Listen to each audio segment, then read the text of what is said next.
오늘의 성경 말씀 사무엘하 5장 22절부터 25절 말씀입니다. 다 같이 제목을 읽도록 하겠습니다. 성경을 시작. 성경을 한 권으로 관통해서 보기 9번째 시간이고요.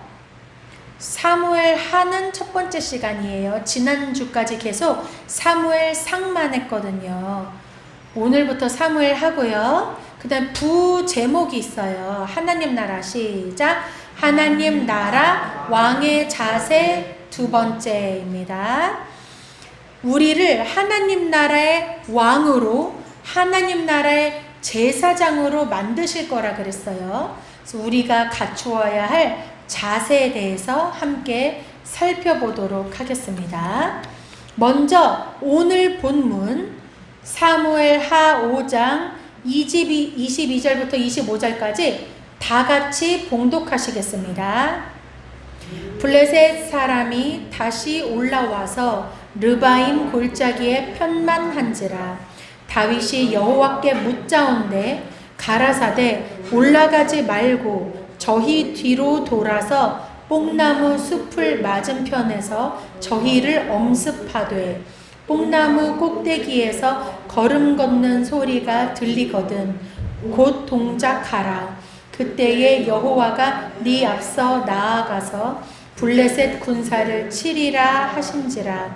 이에 다윗이 여호와의 명령대로 행하여 블레셋 사람을 쳐서 게바에서 게셀까지 이르니라. 아멘.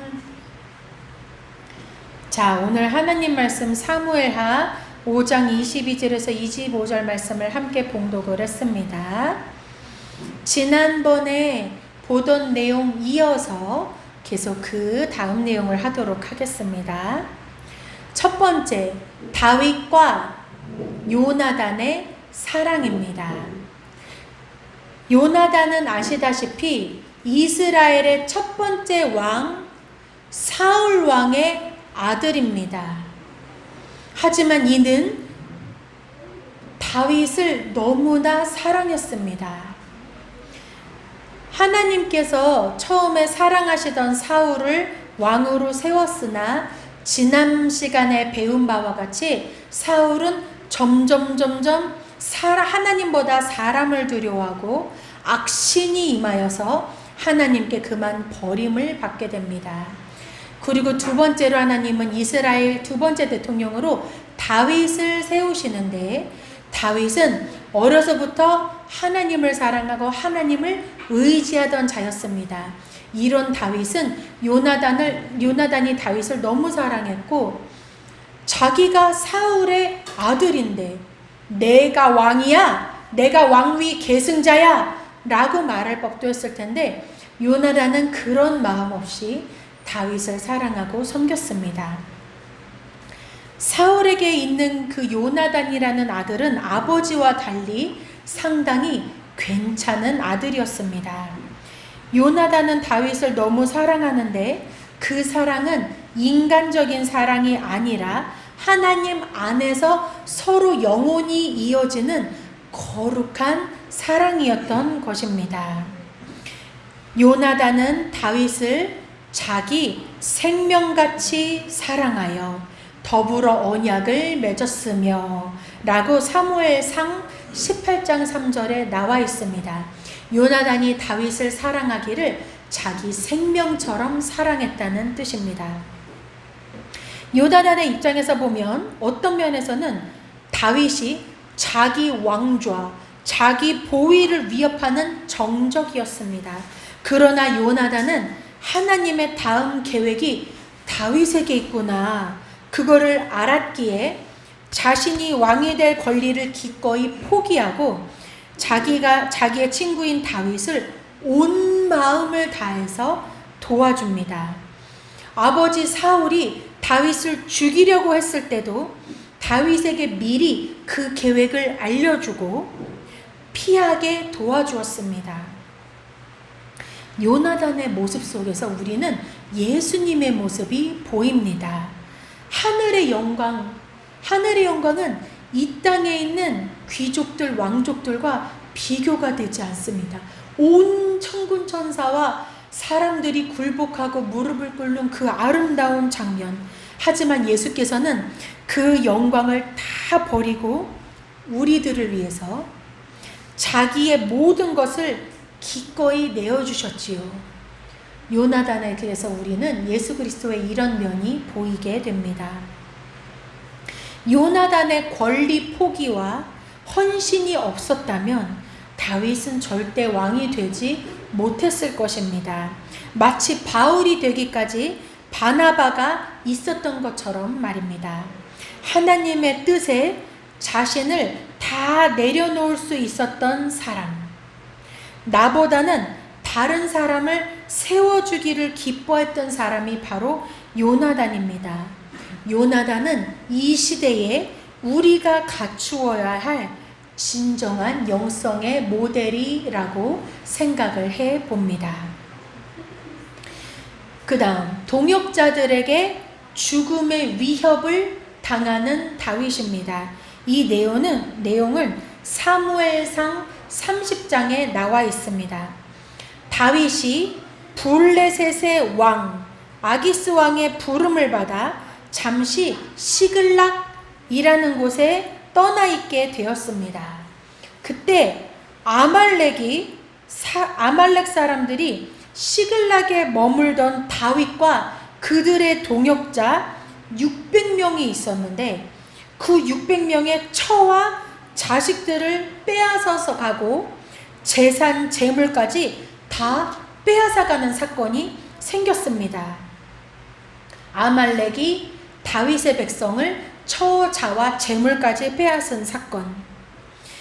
이때 다윗과 광야에서 죽음의 위협을 함께 견디면서 동고동락했던 그 600명의 사람들이, 그 다윗의 군사들이 슬픔과 절망으로 인해 다윗을 돌로 쳐서 죽이려고 했습니다. 나와 함께 했던 그 600명의 용사들이 나를, 다윗을 쳐서 죽이려고 했습니다. 왜? 내 가족과 내 재산을 다 아말렉에게 빼앗겼으니까요. 그러나 다윗은 이 위기 속에 벌벌벌 사람을 보면서 떨었던 게 아니라 놀랍게도 하나님을 힘입고 하나님께 용기를 얻었습니다.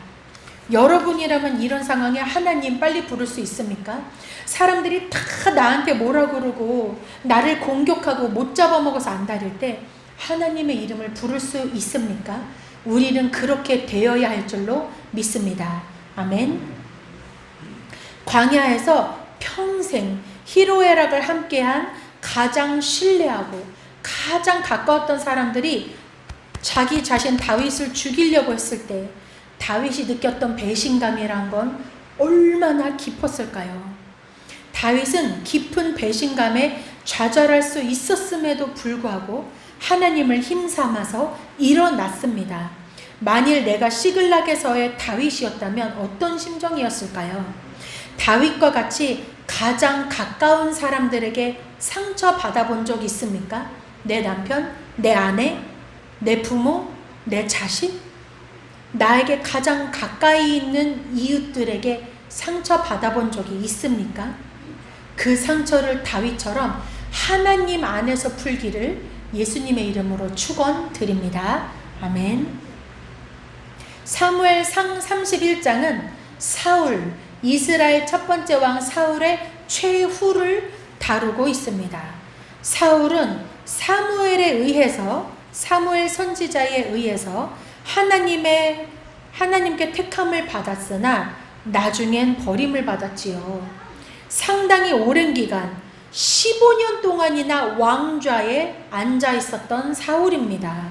그러나 그는 결국 길보아 산에서 블레셋과 전투 중에 죽고 맙니다. 사울뿐만 아니라 사울의 아들 중에서도 3명이 같이 죽습니다. 겸손함과 하나님의 감동하심으로 처음에 시작했던 사울은 마지막이 너무나 비참하게 마감을 하게 됩니다. 이렇게 해서 사울은 죽습니다.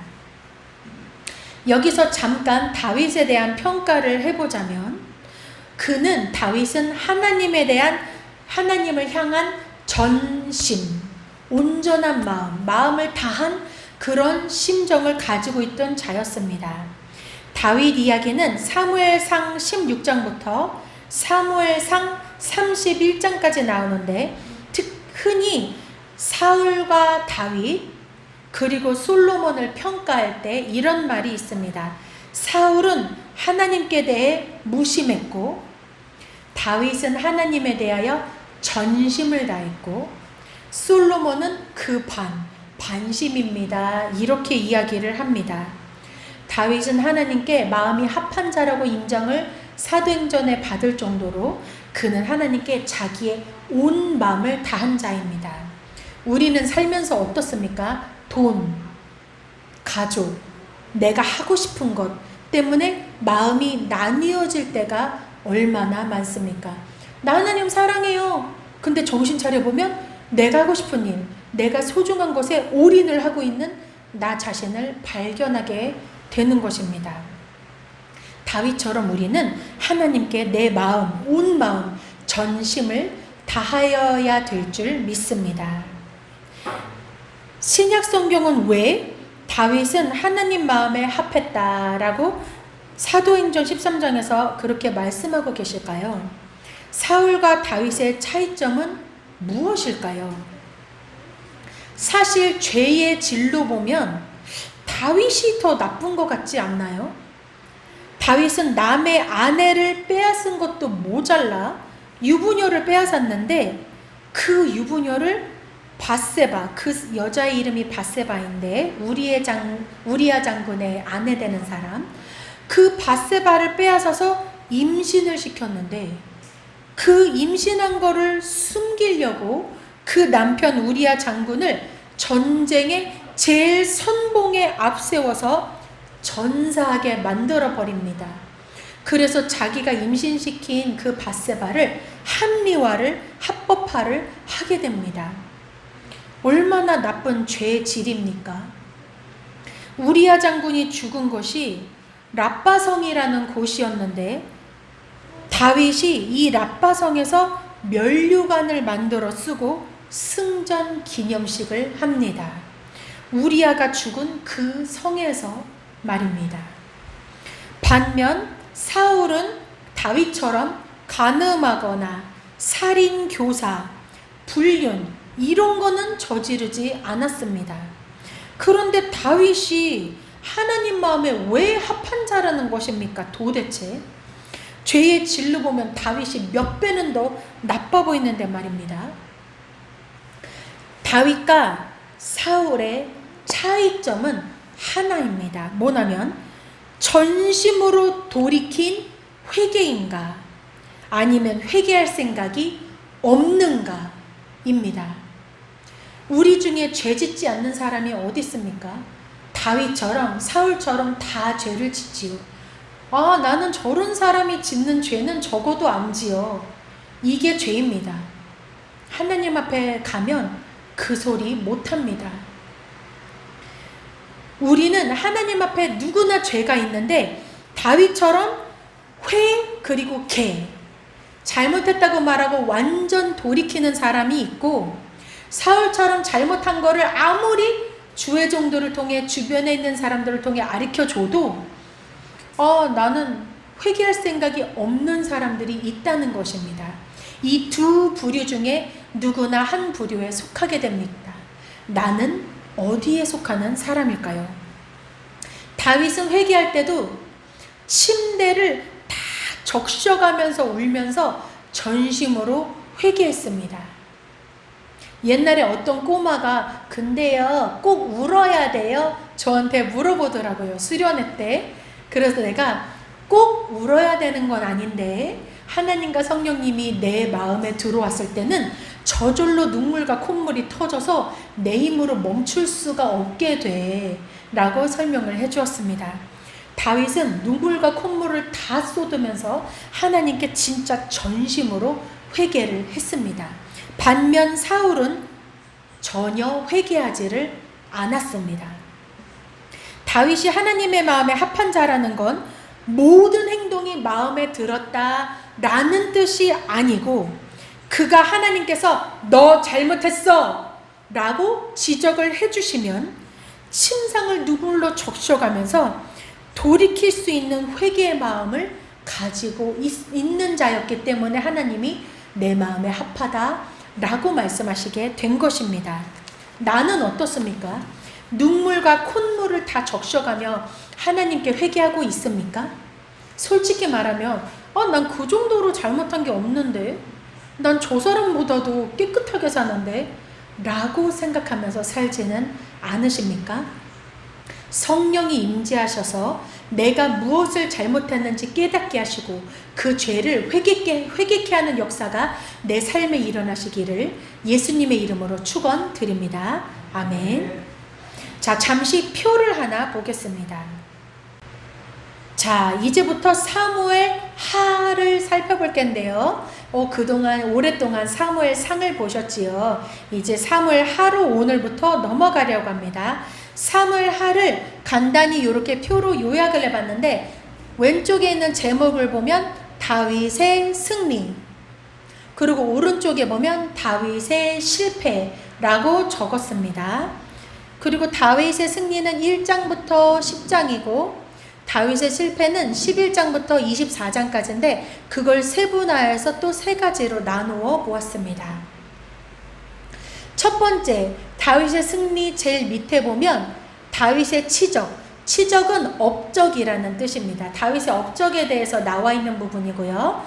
그 다음 11장부터 12장까지는 다윗의 범죄하는 부분, 13장부터 20장까지는 다윗이 재난을 당하는 부분, 21장부터 24장까지는 다윗의 노래와 기도, 그리고 인구조사와 번제에 대해서 나와 있습니다. 사무엘 하의 주요 내용은 다윗의 승리와 다윗의 실패로 이해하시면 이해하시기가 수월하십니다. 1장부터 11장까지 다윗이 12지파의 왕이 되어가지고 이방 나라를 정복하고 나라를 반석 위에 세우는 다윗의 승리와 치적을 10장이지요. 10장까지 말하고 있고요. 11장부터 24장까지는 다윗이 우리야 장군 아내 밧세바를 취한 죄악으로 인해 하나님의 징계가 임하는 다윗의 실패를 다루고 있습니다. 여러분 그거 아십니까? 내가 죄를 짓지요. 반드시 징계가 있고 반드시 대가가 있습니다. 차라리 이 땅에서 징계와 대가를 치르시고 하나님께 회개를 하세요. 그게 나아요. 지옥에 가서는 징계를 받아도 회개할 기회가 없기 때문입니다. 그리고 24장에는 다윗이 사탄의 충동을 받아가지고 자기의 힘을 자랑하려고 인구조사, 군사의 수를 조사하기 시작합니다. 또 번제로 인한 용서와 회복 사건이 나옵니다. 이렇게 대략적으로 아웃라인을 가지고 가시면 되겠습니다. 자, 다윗의 승리편을 보도록 하겠습니다. 사무엘하 1장에서 10장까지 첫 번째, 활의 노래, 활의 노래입니다. 이것은 사무엘하 1장에 나와 있습니다. 다윗은 사울이 죽었다는 소식을 듣고 그 유명한 활의 노래를 부르며 사울과 요나단의 죽음을 애도합니다. 그런데 뭔가 이상하지 않아요? 사울 왕은 다윗을 죽이려고 했던 왕이에요. 나를 죽이려고 했던 그 왕이 죽으면 다윗은 기뻐해야 되지 않나요? 근데 다윗은 진심으로 그 왕을 위하여 슬퍼하고 애도합니다. 여기에 다윗의 귀함이 있습니다. 자기를 평생 죽이려고 했던 사울의 죽음을 보고 기뻐했던 게 아니라, 통쾌했던 것이 아니라 오히려 슬퍼한다는 것입니다. 이는 평소에 원수를 마음에 용서하는 훈련을 하지 않으면 나올 수 없는 반응이라는 것입니다. 나를 힘들게 하는 사람 있지요. 나를 모욕하고 피해를 준 사람들 있지요. 나는 용서를 연습하고 있습니까? 이 용서가 연습이 되어야 저희 원로 목사님이 말씀해 주셨던 것처럼 용서가 되어 있는 마음으로 살 수가 있는 것입니다. 두 번째, 왕의 기름 부음. 이것은 2장입니다. 사울이 죽고 난 후에 다윗은 헤브론에서 2차로 기름 부음을 받게 됩니다. 유다 지파의 왕으로 7년 6개월 동안이나 다스립니다. 왜 유다 지파만요? 다른 지파는요? 다른 지파는 사건이 있었습니다. 그래서 유다 지파를 다스렸지요. 세 번째, 다윗은 하나님의 음성을 좇아 살았습니다. 오늘 우리가 읽은 본문이 이에 관한 것입니다.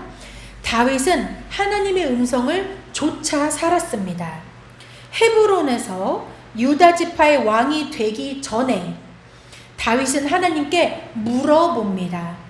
유다 성읍으로 올라갈까요? 이에 하나님은 헤브론으로 올라갈지어다 라고 대답을 해주시는 게 사무엘하 2장 1절에 나옵니다. 나중에 블레셋이 유다를 2번이나 침공했을 때도 다윗은 하나님에게 블레셋을 치러 올라갈까요? 말까요? 라고 물어봅니다. 전쟁이 일어났는데 적군을 칠까요? 말까요? 물어보는 사람이 어디 있어요? 당연히 치는 거지. 하지만 이 당연한 걸 다윗은 물어봤다는 얘기입니다. 블레셋이 우리에게 쳐들어옵니다. 그때 다윗은 하나님, 블레셋을 우리가 쳐요 말아요? 라고 물어보는, 하나님께 뭐든지 물어보는 놀라운 믿음을 가지고 있었던 것을 우리는 보게 됩니다. 그러자 하나님은 뽕나무 나무 꼭대기에 걸음소리가 들리면 쳐라 라고 말씀하십니다. 즉 하나님의 인도하심을 받고 나서야 블레셋을 칩니다. 이는 사무엘하 5장 22에서 25 우리가 읽은 부분에 나오게 됩니다. 다윗은 뭘 하기 전에, 그 무엇이든지 하기 전에 항상 하나님께 묻고 하나님의 음성을 듣고 그리고 움직였다는 것입니다. 이것은 다윗의 승리의 비결입니다. 다윗의 승리의 비결은 군사적인 능력에 있었던 것이 아니라 하나님의 음성을 먼저 듣고 순종했던 것을 우리에게 보여줍니다. 여러분의 삶에서 승리하고 싶어요? 지고 싶어요? 승리하고 싶습니까? 그럼 다윗처럼 매 모든 문제마다 하나님께 물어보시기를 바랍니다. 그의 인생이 보여주고 있듯 다윗은 순종의 종입니다. 우리도 마찬가지지요. 우리도 크고 작은 인생의 결정을 하기 전에 하나님께 기도하고 인도하심을 받고 움직이셔야만 합니다. 얼마나 많은 사람이 하나님께 묻지 않고 자기의 뜻대로 막 결정했다가 시간과 인생을 낭비했는지 모릅니다. 저 역시 그랬고요. 먼저 하나님의 음성을 듣고, 하나님 이거 어떻게 해요? 저 오늘 이 사람 만나요? 이 사람 만나면 무슨 얘기예요? 하나님 부모님 집 방문해요? 방문하면 어떻게 해야 돼요? 나의 모든 것을 물어보고 결정하는 우리가 되시기를 예수님의 이름으로 축원드립니다. 아멘. 12지파의 왕이 된, 아까 유다 지파 다스렸다고 얘기 드렸죠? 나머지 지파는 다윗이 다스리지를 못했었어요. 이 이야기는 사무엘하 5장에 나옵니다. 다윗이 유다 지파의 왕으로서 남쪽을 다스린 거예요. 이스라엘은 남북으로 긴데 남쪽만 다윗이 다스렸어요. 북쪽은 어떤 일이 일어났었냐면 사울의 4번째 아들인 이스보셋은 살아 있었어요. 나머지 아들들은 사울과 함께 아까 기브온 거기 전투에서 죽었는데 4번째 아들인 이스보셋은 살아 있었어요.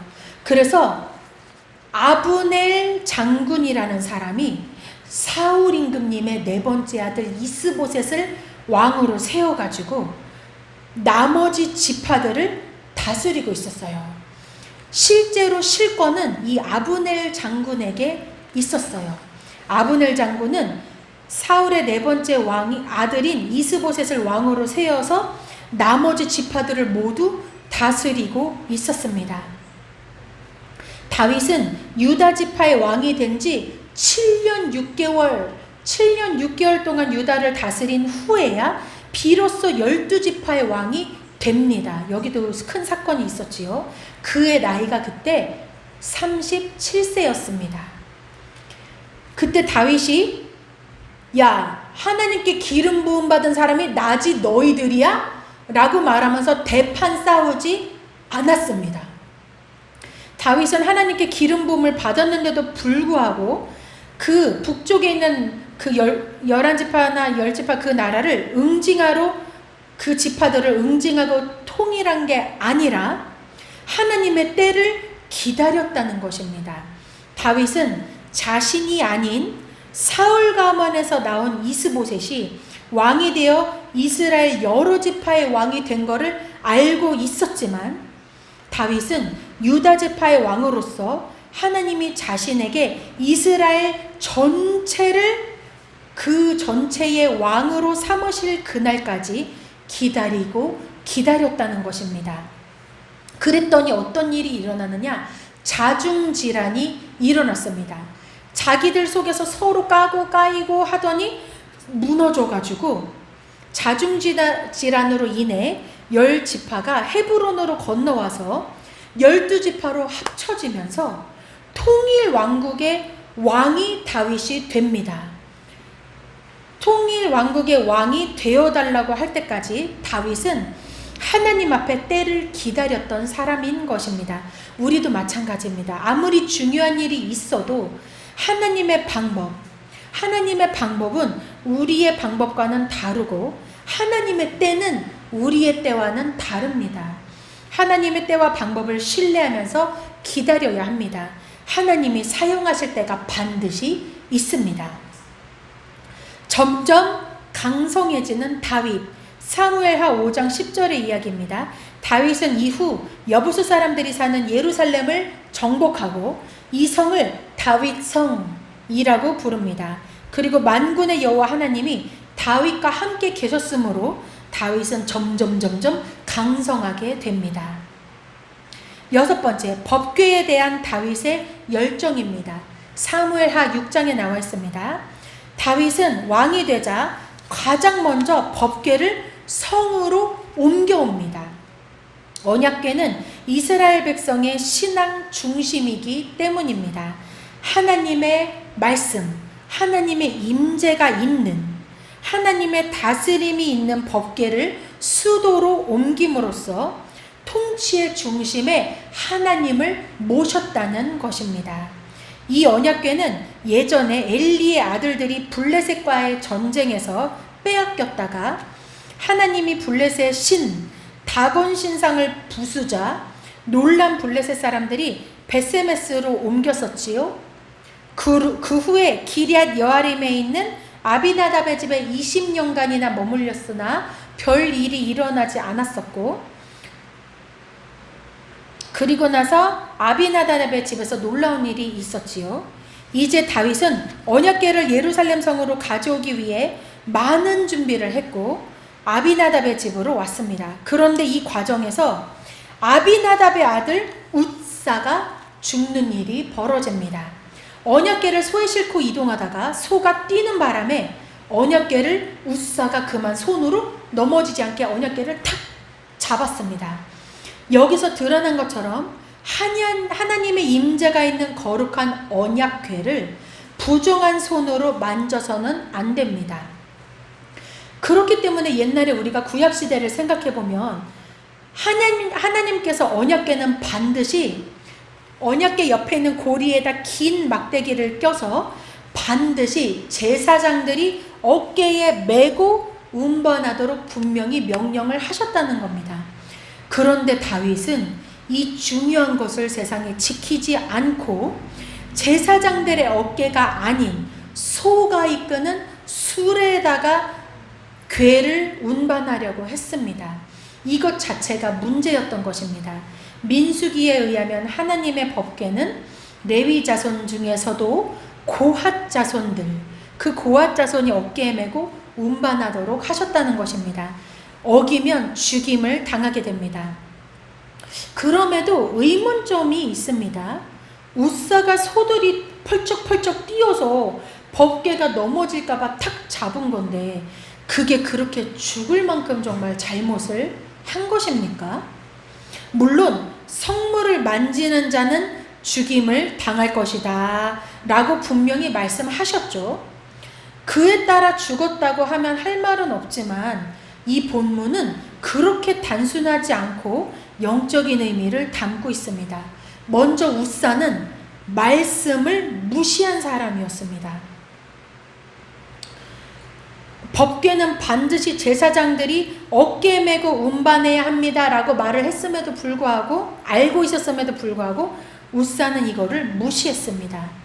또 웃사가 법궤를 붙잡는다고 할 때 그 단어가 아하즈라는 히브리어 단어입니다. 웃사가 법궤를 붙잡는다고 할 때 아하즈라는 단어입니다. 그 뜻은 붙잡다, 소유하다 입니다. 이것은 단순히 급해서 붙잡은 것만이 아니라 하나님의 법궤를 내 소유, 내 거를 삼으려는 의도를 드러내는 동사였다는 것입니다. 여러분도 하나님을 내 거로 요만한 유리병에 가둬놓고 살지는 않으십니까? 하나님 내 말 좀 들어요. 하나님 나 그렇게 안 하면 나 진짜 삐질 거예요. 나 이거 하고 싶은데 이거 안 해줄 거예요. 내 소원 안 들어줄 거예요. 하나님을 요만한 유리병에다 넣어놓고 내 뜻대로 내가 소유한 물건처럼 하나님을 이리저리 막 이렇게 좌지우지하는 삶, 우리는 웃사같이 살고 있지는 않습니까? 웃사가 죽은 장소의 이름은 베레스 웃사입니다. 이는 하나님이 웃사를 치셨다라는 뜻입니다. 오늘 여기까지 살펴보면서 다윗은 모든 하나님께 묻는 왕이라는 것을 우리가 배웠습니다. 우리도 하나님께 작은 것부터 큰 것까지 하나님 이거 어떻게 해요? 도와주세요 묻고, 그래서 작은 일에도 충성된 자야 내가 너에게는 큰 일을 맡기기를 원한다, 이런 하나님의 음성을 듣는 저와 여러분이 되시기를 예수님의 이름으로 간절히 축원드립니다. 아멘. 다 함께 기도하십니다. 여호와 하나님, 저희에게 사무엘 하를 통해 귀한 말씀을 주셔서 감사합니다. 다윗은 실수도 많이 했지만 하나님께 진심으로 침상을 적셔가며 울며 회개하고 다시는 그 죄를 짓지 않으려고 주님께 도움을 구했던 자입니다. 하지만 사울은 그 반면 회개하라고 주변 사람들이 그렇게 가르쳐줬는데 결국 회개를 하지 않았지요. 우리 성도님들과 이 말씀을 함께 들으시는 분들은 어느 위치에 있습니까? 하나님이 살아계시면 이렇게 나한테 해주셨어야죠. 하나님이 이렇게 했어야 되는 거 아닌가? 하나님이 진짜 좋으신 분이면 이렇게 해줬어야지, 나한테 왜 이렇게 해? 하면서 그저 원망하는 삶이나 살고 있지 않습니까? 저희가 하나님을 진심으로 알고 깊이 깨달아서 하나님을 붙잡고 함께 하나님을 알아가고 함께 하나님과 승리하고 함께 선하신 하나님을 만나는 우리가 되도록 주님 도와주시옵소서. 늘 말씀과 기도를 이 마음속에, 이 입술에, 이 몸에 달고 살게 도와주세요. 예수 그리스도의 이름으로 기도드립니다. 아멘.